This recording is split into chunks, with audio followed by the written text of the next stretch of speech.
Okay, good afternoon, good evening, good morning, whoever you are, wherever you are. This is Dr. Patrick Lockwood coming back to you not live, and I'm here to just talk about something that I think is really important. It's personally important, but it's also, I think, academically or even possibly scientifically important.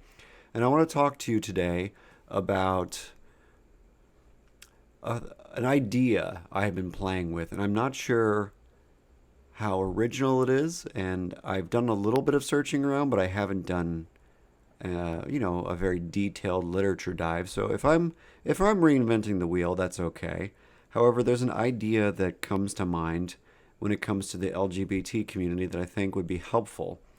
Um, and I want to start off by being personal. That something that I experienced myself as a bisexual male was not really having a perfectly clear sense of what it's like to do regular relationships in terms of dating and what it's like to kind of explore the landscape, because as a kid growing up in southern Missouri, I didn't really have, you know, a lot of role models in the LGBT community, which is, just it's a function of the circumstance of the time that I grew up and the area in which I grew up. And it was very difficult kind of figuring out who is just like me, who was both curious about men and curious about women. And most of my friends were straight, which is great. Most of my friends were, you know, generally speaking, decent people, nothing weird or homophobic or something like that. It's just that I didn't really have many opportunities to kind of, see myself in other people, so to speak. And it was very confusing for me. So, what I wanted to talk about today is a model that makes sense, especially looking at my personal life, but also I think looking at many other people's lives. And this is something that I've been thinking about for a long time. I've been trying it on with patients to see if it makes sense to people. And hopefully, for those of you who are in the LGBT community, if this model makes sense to you, you can tell me how, if at all, it does fit and the ways in which it fits, because I think it's really important that we have, the appropriate frameworks for making sense of our experience, because, we all intuitively know what we're going through. But to actually have an idea, a concept that really resonates with us, that makes sense of our experience, helps a lot.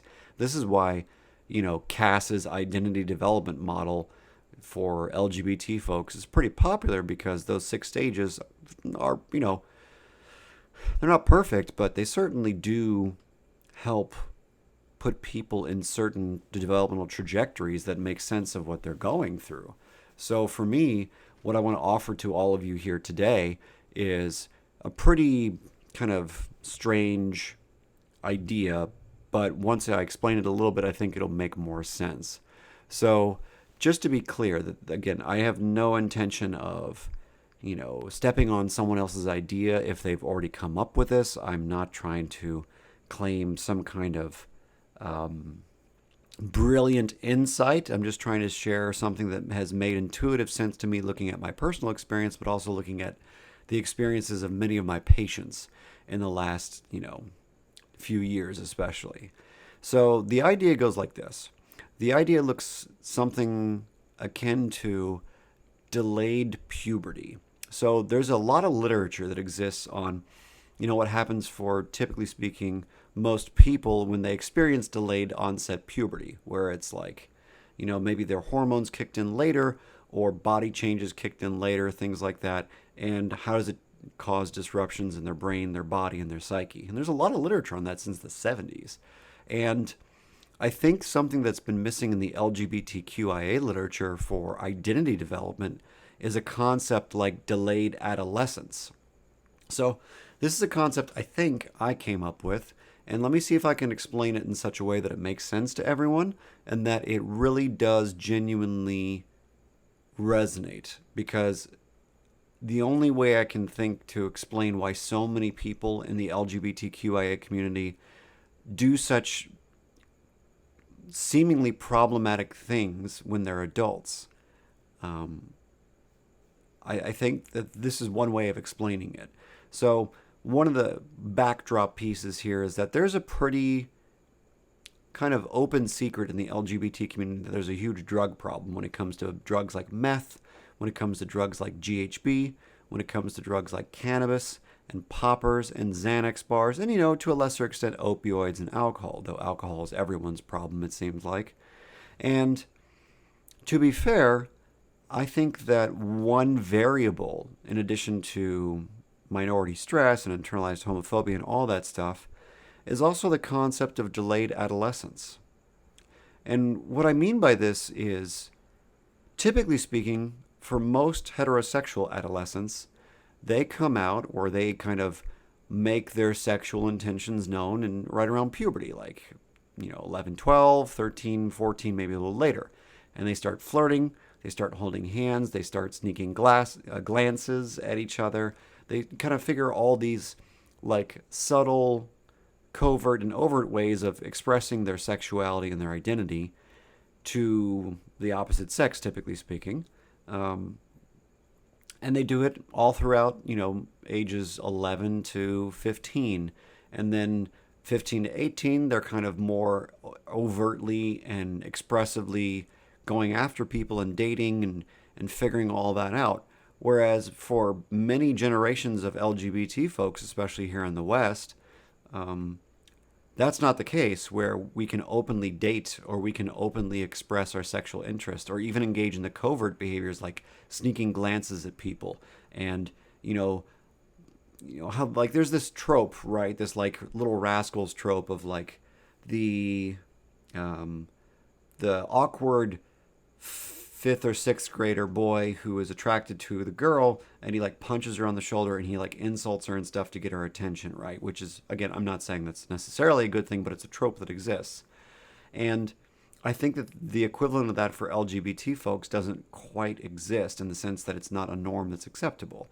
And you could say that any kind of trope that exists at any developmental level doesn't really exist for LGBT folks, because for many of us, myself included, either we didn't have role models and or we didn't have a necessarily safe enough environment to actually express being different. Because many people in my generation and older have grown up in environments where, more or less you're weird. You get to be made fun of if you're gay or bi or lesbian or trans. Like, you get bullied, you get made fun of. And that means that it's not safe to express yourself and do those normal developmentally expected things in adolescence, like rebelliously make out with your friend in the car, or, rebelliously kind of like sneak out under the bleachers during the game and make out with the person you're interested in. Like, you're not supposed to do that, right? Because if you're in the LGBT community, you get bullied if you get caught, right? Whereas if you're straight, if you get caught, it's like no big deal, because duh, that's what kids do.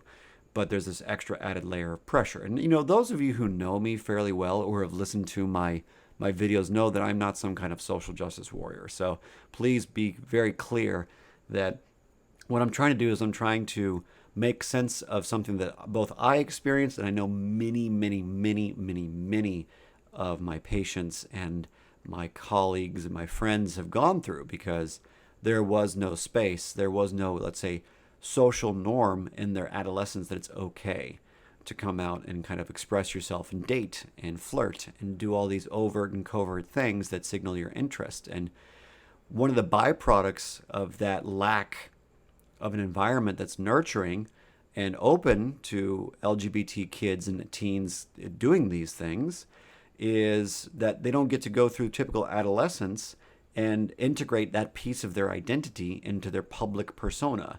It becomes a very secret or secretive part of their persona.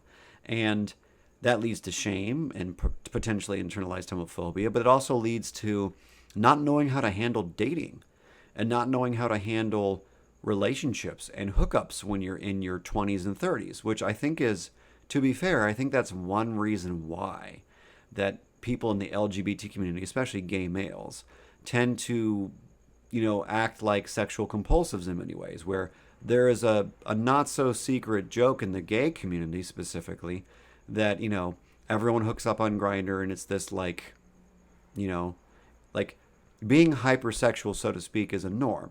And, you could say there's probably a multivariate reason why that's the case. Maybe it has to do with hormones. Maybe it has to do with acculturation, internalized homophobia. But maybe it also has to do with what I'm talking about, which is delayed adolescence, where when you are a teenager, you're supposed to explore how much hooking up is good for you. You're supposed to explore the balance between dating and hooking up when you're a teenager, right?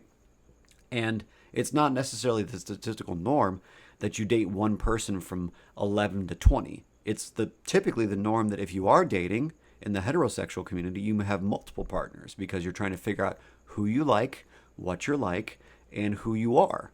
And I'd say for LGBT folks, especially trans folks, in the last 40 years, they've had almost zero access to do that in a public way in their adolescence. So I think this delayed adolescence idea can partially explain some of the variance in why, there's a hookup culture problem in mainstream gay culture. I think it can partially explain why there's a substance use disorder problem. I think it's something like the LGBT folks, especially gay males and bisexual males, are something like 5 times more likely to have a substance use disorder than their heterosexual counterparts. And bisexual males are like 5 to 10 times more likely to have compulsive sexual behavior compared to their counterparts. And again, there's a dozen reasons why compulsive sexual behavior happens, but it doesn't necessarily mean that we can't look at kind of the psychosocial components of it in addition to the genetic and temperamental kind of components. So for me, I think one reason that people just explode in especially mainstream gay culture, but in many LGBT communities, in terms of not knowing how to deal with dating and not knowing how to deal with romance and not knowing how to deal with how much hooking up is useful and kind of the trade-offs of hooking up too much versus dating too much, etc. I think one of the reasons why LGBT folks struggle with that, disproportionately speaking, not that people who are straight can't, it's just that, to be fair, I think more people in my community and the LGBT community struggle more. And again, this is just a theory, but I hope it starts to make sense the more I kind of dig into it, because what I want to do is I want to help the community that I'm a part of just by dint of the fact that I identify as bisexual, to kind of have some kind of framework for moving through their adolescent stage better. Because, it's very difficult when you're a typical teenager from the ages of, 13 to 19, etc., to deal with your conflicting identity components, to deal with your conflicting urges and instincts, to make sense of how your personality, let's say your introversion or extroversion, so to speak, how that should be displayed and which tribes you should be a part of, which I think is, honestly speaking, I think that's one of the big reasons why LGBT folks are so into tribes. I mean, I don't necessarily believe that, the app companies like Grindr and all of them are helping by reinforcing the stereotypes that are the supposedly gay tribes, especially the gay cis male tribes like Twink and Bear and Jock and all that bullshit. But I think the community has grasped them so strongly or taken hold of them so strongly because as an adolescent, that's what you do. You pretend that you're part of a tribe because that's how you want to figure yourself out and see how you fit and orient in your culture at the time. So you try on the jock tribe or the nerd tribe or the geek tribe or the artistic tribe or the emo tribe or whatever it is, right? But when you have this part of your identity that you have to hide, and unfortunately that's been the case for many generations of LGBT folks in the United States and other Western countries. So if you felt like you had to hide, then you don't have many good opportunities to start integrating that part of yourself and figuring out what your tribe is. And you may have figured out that maybe you're a jock or maybe you're a nerd, but have you figured out really like if your kind of body morphology type like bear or twink or whatever is really an important part of your identity? And what most people in their 20s and 30s, especially in mainstream gay culture, are finding is that when they're hyper focused on these things because they never got to figure it out when they were a teen, they're able to like really negotiate in sexual commerce very well in terms of like dating and mating. But once you start to get to the point where you want to like have a long-term relationship, all of a sudden you have to reprioritize from, well, this is my body type and this is how it kind of allows me to have currency in different, niches in LGBT culture. But like beyond that, as you identify more with different facets of your character in your 30s and your 40s in the LGBT community, you start to see that, oh yeah, I wasted all those years in my 20s trying to figure out like how to have just the right amount of sex and find the right partners and stuff like that. But really what I wanted to do is date, and that's I'm making a generalization because it's definitely not the case that everyone in their 20s wants to be kind of nailed down to a partner. But it is the case that a lot of people do struggle significantly in my community when it comes to concepts like, well, what does it really mean to have an integrated self?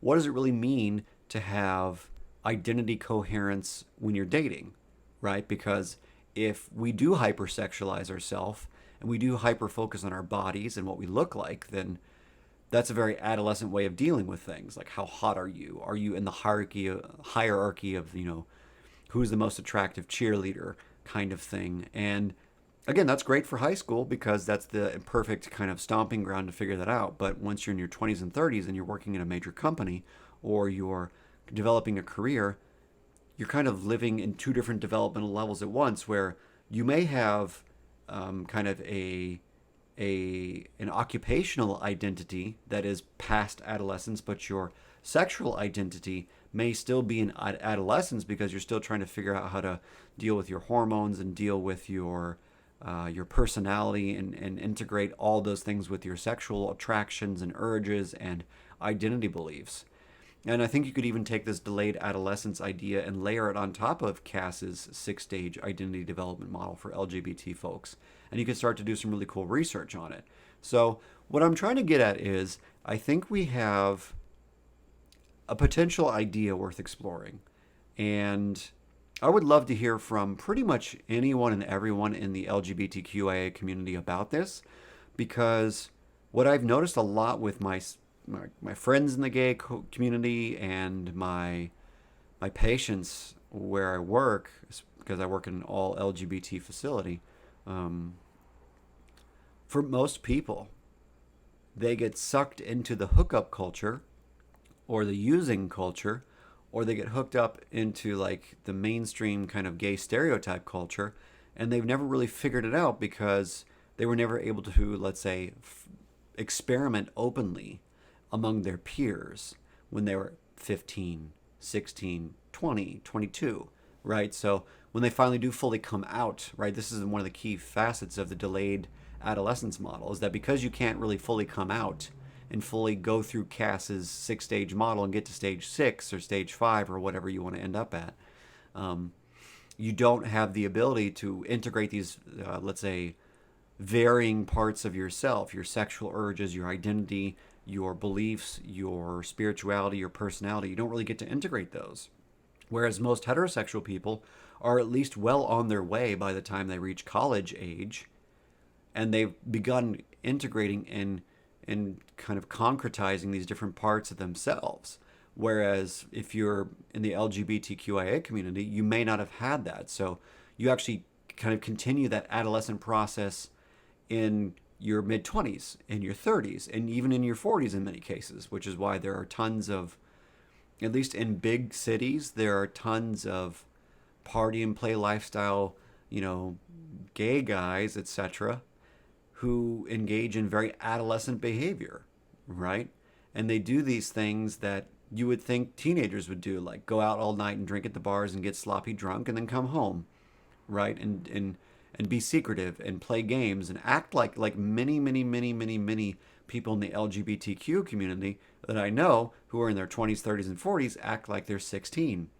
And I really do think it has to do with the fact that they have, or at least one of the reasons why I think this is true, is because they have never had the opportunity to explore, play with, make mistakes, succeed, and capitalize on these different parts of themselves. Because I think the goal for most of us, especially in Western cultures, is to develop a coherent and integrated sense of self. And literally speaking, if you're in the LGBTQIA community, at least most generations that exist now, never got that chance when they were teenagers. They never got to really fully come out. as a general rule. Now, the great thing about young folks and the fact that we have such a more open and accepting society now is that they actually get to kind of do this experiment the right way. Whereas most of us, my generation and younger, and older, never got that chance. So I'll be very curious to see how this works because we already see very cool outcomes in the data when it comes to adolescents right now and for the last few years who are in the LGBTQ community, where they're more accepting, they experience less internalized homophobia, they have more role models, they feel safer to come out to their parents, things like that. Not that it's amazing or better in a significant way, but it's just better in general. So I think that it's really important to think about these things when we're trying to figure out, like, why do certain subgroups function a certain way? Because I think when it comes to certain behaviors that people classically describe as acting out, well, that's what teens do, right? That's what adolescents do, is they act out because they're rebelling, they're pushing back, they're figuring out who they are. And I don't think many people in my community got that chance. So I'd be very curious to hear what you all think about this. Does this make sense? Like, is it intuitive to you? Do you think it's something worth researching? Do you think it's something that would maybe fit in with other current theories? Because I'm not well versed, even though I work in an LGBT facility, I'm well versed in substance use disorders. I'm not well versed in LGBT identity development per se, because the literature has just not been on my radar. Like, I've read the standard models for coming out and the literature on that, but I haven't read anything about like development per se in terms of delayed adolescence. And I don't think I've seen any indication in the literature that there's a concept like this. So be very curious to hear what you all think. If you are part of the community, I would love to hear your opinion on it. And if you are interested in chatting more about this, please find me on Minds. Please find me on Twitter at PsychPLockwood. And let's talk about it, because I want to do something, I want to contribute somehow to help my community. And I think that from just the understanding perspective, this is one idea that may help a lot, because when we start to put things in the proper context and we see things for what they are, we can be less shameful about why we may struggle a certain way. Because if you normalize it, like, yeah, you may be 20, you may be 25, you may be 30, you may be 35, but you're acting 16. And one of the reasons why you're acting 16 is because you never got the chance. Because your community, because the culture you grew up in was not necessarily safe. You felt so different, you felt so other, so to speak, that expressing yourself wasn't safe, and for good reason. So you didn't get a chance to actually explore this part of yourself when you were 12, 15, 19, 20. You started when you were 25, when you fully came out, right? So when it comes to the concept of delayed adolescence, just to wrap it all up in a bow, so this video is not too long, there's kind of three components. The first component is the idea that because of a variety of personal and cultural reasons, LGBT folks were not able to experience typical adolescence in terms of identity development, expression, and integration. That's the first component. The second component is that essentially, because people in my community didn't have that first thing, they actually come out later, right? Because they come out later, that's number two. Then that leads us to number three. Because you come out later, you only get the chance to explore and manage and process these different parts of yourself like an adolescent, because you never got the chance to do it. And you do it in such a way that's fumbly, confusing. You might rebel when you really don't need to be at the age of 35 and you work in corporate America. You might act out a lot. You might hook up a lot. You might drink too much. You might do too many drugs, because that's part of what you're trying to figure out, is like, what is your identity like? Now, there's obviously the velvet rage and all these other reasons why, gay males specifically struggle so much with drugs of abuse and sexual compulsivity because of shame and internalized homophobia and, a lack of understanding of the self. But I think part of what drives that book and what drives that phenomenon, what drives many people across the LGBTQIA community, is this concept of delayed adolescence, which has these three components. So Definitely want to hear your thoughts. Definitely very curious because if we are onto something here, if I'm onto something here, then maybe we have one explanatory framework that can help destigmatize why people struggle. That doesn't mean that people should continue using a bunch of drugs and having a lot of unprotected sex and things like that. That just means that we can understand why. We can understand why that, to some degree, there is an acculturation and developmental delay. So I hope this makes sense to everyone. I really appreciate you watching. Um, I'm really curious to hear if I'm going to be considered like homophobic or something like that, which is funny because, I literally work in this community, but I know things that I've said here sound stereotype like. And, if you don't believe me about like the prevalence of compulsive sexual behavior, read mainstream gay psychology researchers like all the Parsons and Pachankas and all those people, and they will tell you the same thing. Same thing with compulsive sexuality for bisexual people. Like, this is not some internalized homophobia thing. There's legit data that supports this. And once we explain away why, then we can solve the problem, right? We can solve it through individual interventions and through kind of psychosocial, cultural interventions. So, I'm very curious to hear if people are upset with me for talking about these problems so openly, but that's probably because of their own shame and not because they actually know the data very well. And I'm happy to go toe to toe on the data anytime. So, I hope you're well. Please, please, please like, share, and subscribe. Please share this video to as many people as possible because I want to get as much feedback about the idea as possible because I'm trying to help my community.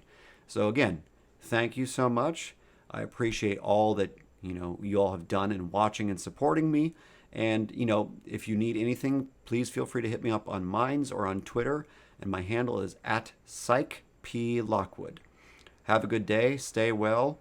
And, let's make it through 2020, okay? Because who knows where this is all going, right? So be well. Take care of yourselves. And I'll talk to you soon.